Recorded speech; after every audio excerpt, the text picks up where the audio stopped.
Welcome to ज्ञान with Kant. चलिए history का नेक्स्ट पार्ट आगे कंटिन्यू करते हैं। ये प्रथम अध्याय क्या, कहाँ, कब, कैसे। लोग कहाँ रहते थे, पीछे तक मैंने पढ़ा दिया था यहाँ तक। अब मैं यहाँ से आगे बात करता हूँ। लोग कहाँ रहते थे। मानचित्र 1 पृष्ठ 2 में नर्मदा नदी का पता लगाओ। मानचित्र 1 में ये है मानचित्र 1, ये है नर्मदा नदी। ये वाली जो नदी बह रही है यहाँ से, ये वाली, ये नर्मदा नदी है, इसका पता लगाना है। तो पता लग गया। कई लाख वर्ष पहले से लोग इस नदी के तट पर रह रहे हैं। मतलब पिछले कई लाख वर्ष से लोग इस नदी के तट पर रह रहे हैं। अब नदी का क्या फायदा होगा, नदी होगी तो फसल अच्छी होगी, लोगों को दिक्कत नहीं होगी, पानी की दिक्कत या और किसी भी तरह की दिक्कत नहीं होगी। नदी से पैदावार अच्छी होगी, हर तरह की फसल, पानी की कोई असुविधा नहीं होगी और लोग स्वस्थ रहेंगे अगर खान पान अच्छा रहेगा तो। यहाँ रहने वाले आरंभिक लोगों में से कुछ कुशल संग्राहक थे जो आसपास के जंगलों की विशाल संपदा से परिचित थे। मतलब ये आसपास के क्षेत्र को जानते थे। अपने भोजन के लिए भी जड़ों, फलों तथा जंगल के अन्य उत्पादों का यहीं से संग्रह किया करते थे। वे जानवरों का आखेट यानी कि शिकार किया करते थे। अब तुम उत्तर पश्चिम की सुलेमान और कृतर पहाड़ियों का पता लगाओ।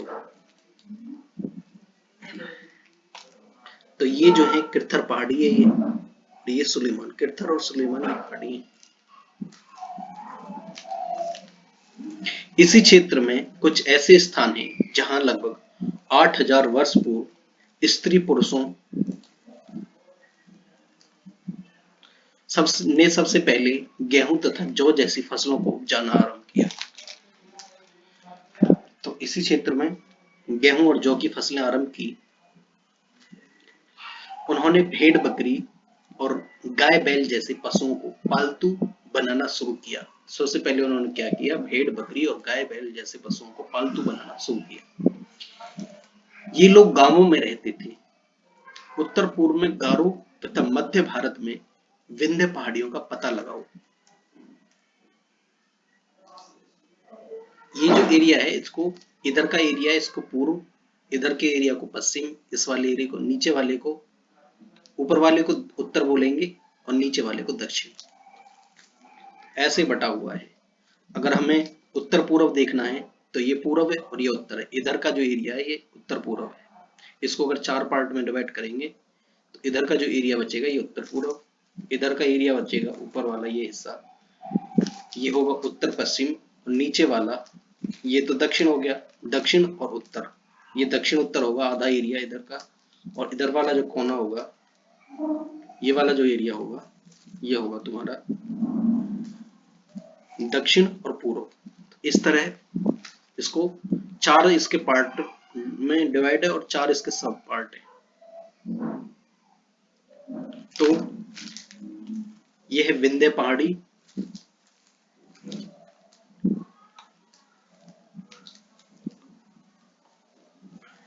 उत्तर पूर्व में गारो, तो हम देखेंगे उत्तर पूर्व में गारो, ये उत्तर है इधर का ऊपर का हिस्सा और ये पूर्व है। तो उत्तर पूर्व में गारो जो पहाड़ी है ये वाली, और आगे बोला है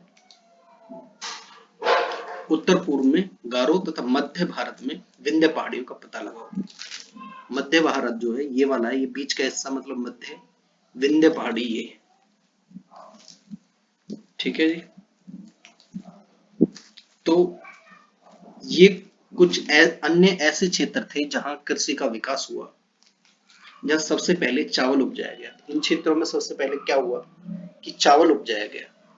वे स्थान विंध्य के उत्तर में स्थित हैं, मतलब ये विंध्य के उत्तर में स्थित है।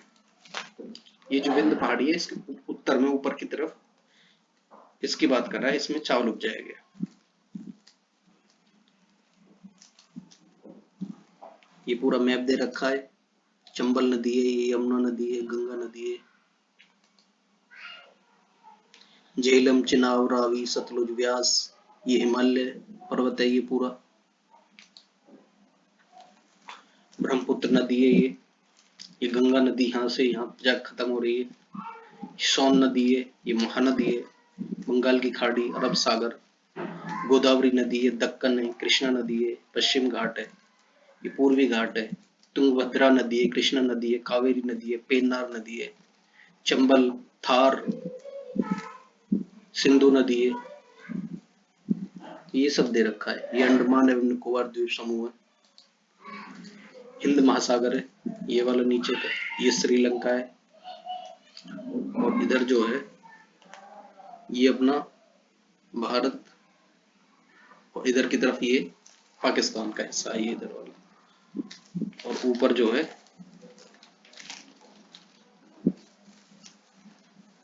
इधर चाइना है, छोटे छोटे देश दे रखे हैं।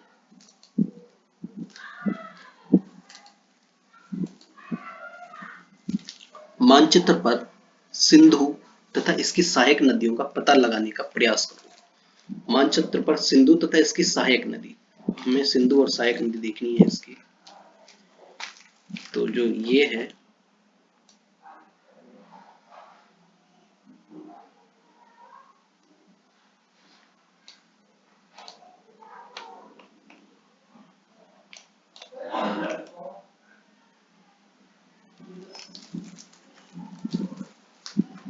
ये सिंधु नदी और इसकी सहायक नदी है झेलम, चिनाब, रावी, सतलुज, व्यास, ये इनकी सहायक नदी है। सहायक नदी क्या होती है कि जो छोटी छोटी नदी होती हैं जो इनमें जाके मिल जाती हैं। ये सिंधु नदी है, एक छोटी छोटी नदी जो है बड़ी नदी में जाके मिल जाती है, उसको बोलते हैं सहायक नदी। सहायक नदियां उन्हें कहते हैं जो एक बड़ी नदी में मिल जाती हैं। लगभग 4700 वर्ष पूर्व इन्हीं नदियों के किनारे कुछ आरंभिक नगर फले फूले। लगभग 4700 वर्ष पूर्व इन्हीं नदियों के किनारे कुछ आरंभिक नगर फले फूले। गंगा व इसकी सहायक नदियों के किनारे तथा समुद्र तटवर्ती इलाकों में नगरों का विकास हुआ।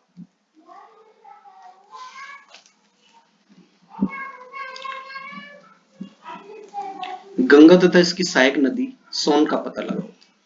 बोला है कि गंगा और इसकी सहायक नदी सोन का पता लगाओ। गंगा है ये गंगा यहां से चलती हुई,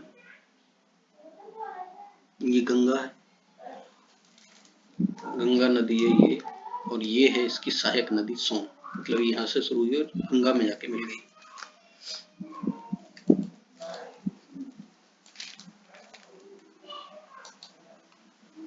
गंगा के दक्षिण में इन नदियों के आसपास का क्षेत्र प्राचीन काल में मगध नाम से जाना जाता था। गंगा नदी के दक्षिण में इन नदियों के आसपास का क्षेत्र मगध के नाम से जाना जाता था। ये जो गंगा नदी है इसके दक्षिण का मतलब नीचे का जो हिस्सा है, ये आसपास का क्षेत्र, ये नीचे का दक्षिण की तरफ, इसको मगध के नाम से जाना जाता था।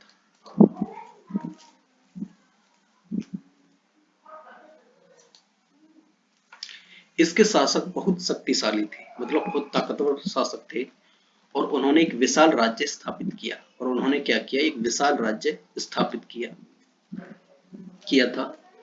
देश के अन्य हिस्सों में भी ऐसे राज्यों की स्थापना की गई थी। देश के अन्य हिस्सों में भी ऐसे राज्यों की स्थापना की गई थी।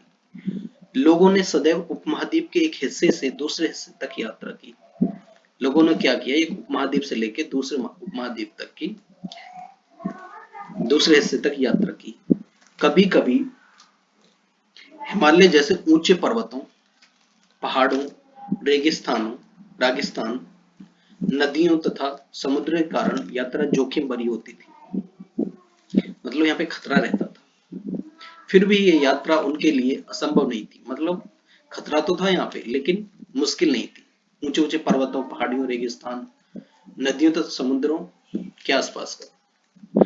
अतः कभी लोग काम की तलाश में, तो कभी प्राकृतिक आपदाओं के कारण एक स्थान से दूसरे स्थान जाया करते थे। कभी कभी क्या होता था कि लोग काम की तलाश में जाते थे, कभी कभी प्राकृतिक आपदा जैसे कि बाढ़ आ गई, आंधी या तूफान आ गई और फसल नहीं हो गई, किसी तरह की समस्या हो गई, तो एक स्थान से दूसरे स्थान जाया करते थे।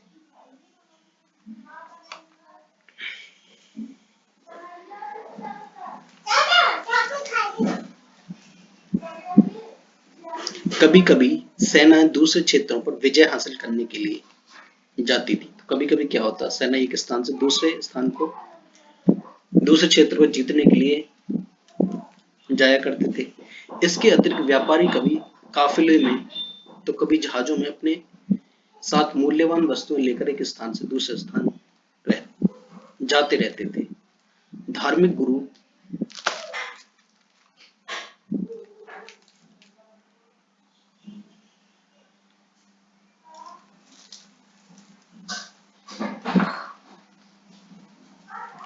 धार्मिक गुरु लोगों को शिक्षा और सलाह देते हुए एक गांव से दूसरे स्थान तथा एक कस्बे में